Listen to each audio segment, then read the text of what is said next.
Graphics design. 3D graphics have a wide range of application across various industries. Entertainment. This is one of the most common use of 3D graphics, including movies, TV shows, video games, and animation. Architecture and design. Architecture and design.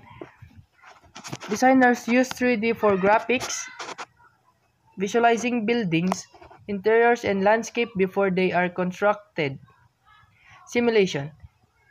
3D graphics are used for simulating real-world environment such as flight simulators for pilot, driving simulators for training drivers, and medical simulators for training surgeons.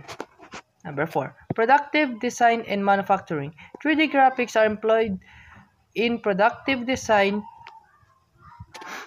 and manufacturing for creating prototypes, visualizing products, and simulating manufacturing processes. Medical imaging. In fields like radiology, 3D graphics are used for medical imaging techniques such as CT scan or MRI to visualize internal organs and structures. Education and training. 3D graphics are used in educational materials and training simulation to explain complex concepts, demonstrate procedures, and engage learners. Number 7. Virtual reality or VR.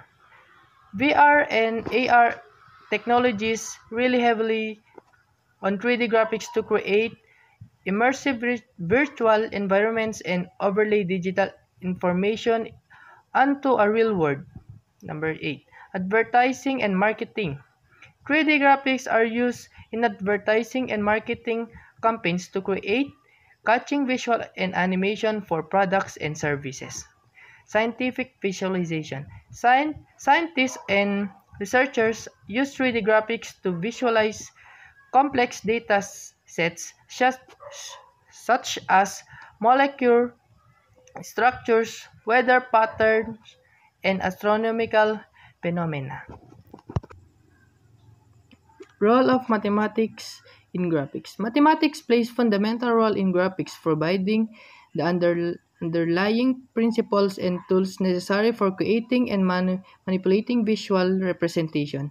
Here are some key aspects of how mathematics is used in graphics. Number 1. Geometry. Geometry is essential for defining the shapes and position of objects in virtual space. Number 2. Transformation. Mathematics is used to perform transformations such as translation, rotation, scaling, and shading, which are fundamental for moving and transforming objects within 3D space. Number 3. Projection. Projection techniques such as perspective and orthographic projection are used to map 3D objects onto a 2D screen. Number 4. Rendering. Rendering involves simulating the interaction of light with objects to create realistic image. Number 5. Texture mapping. Texture mapping is the process of applying image or patterns onto 3D surface. Number 6. Curves and surface. Various mathematical curves and surfaces such as Bezier curves, splines, and nerves, or as known as non-uniform rational B-splines, are used to create smooth and complex shapes in 3D graphics. Collision detection. Mathematics is used to detect collision between objects in virtual environments, which is crucial for realistic simulation and games. Number 8. Animation.